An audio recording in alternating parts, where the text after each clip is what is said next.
शब मेराज वो मुकद्दस रात है जिसमें अल्लाह ताला की अपने महबूब नबी अकरम सल्लल्लाहु अलैहि वसल्लम से मुलाकात का वो अजीम वाक़या रूनुमा हुआ जो ना अक्ल की गिरफ्त में आ सकता है और ना अल्फाज इसका अहाता कर सकते हैं।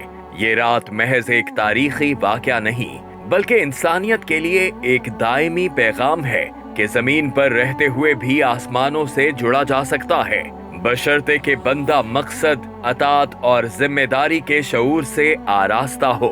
मेराज का सफर मस्जिद हराम से शुरू होकर मस्जिद अक्सा के रास्ते अर्श तक पहुंचने वाला ये सफर मेराज सिर्फ एक जिस्मानी सफर नहीं था बल्कि ये उम्मत को मरकजियत, वहदत और मुकद्दस मकामात से वाबस्तगी का दर्स था।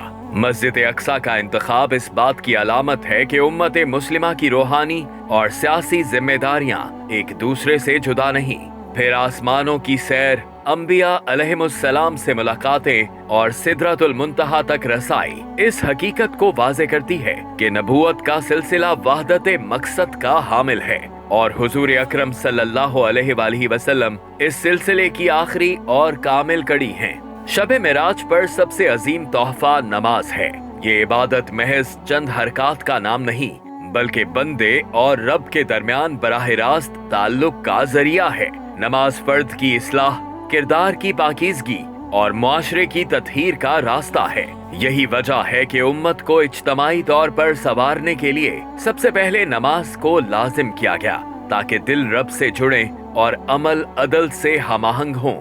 मेराज हमें ये भी सिखाती है कि इज्जत, सरबुलंदी और कुर्बे इलाही आजमाइशों के बाद अता होता है। ताइफ की तकलीफें, मक्का की मुखालिफत और समाजी तन्हाई के बाद मेराज का तोहफा दरअसल ये ऐलान था कि हक की राह में इस्तकामत कभी जाया नहीं जाती।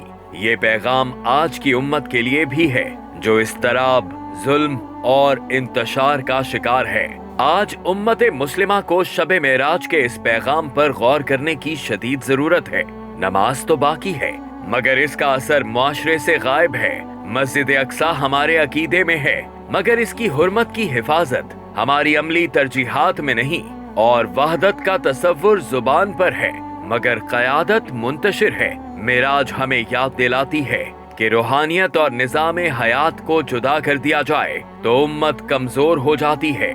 शब मेराज का असल तकाजा ये है कि हम फर्द से मुआशरे तक अल्लाह के अहकामात को नाफिज करने की जद्दोजहद करें। यही जद्दोजहद, यही शऊर और यही इज्तमाई सिमत दरअसल आहयाए खिलाफत की बुनियाद है जो नमाज की रूह, अदल की कुव्वत और उम्मत की वहदत को एक जिंदा निजाम में ढाल सकती है।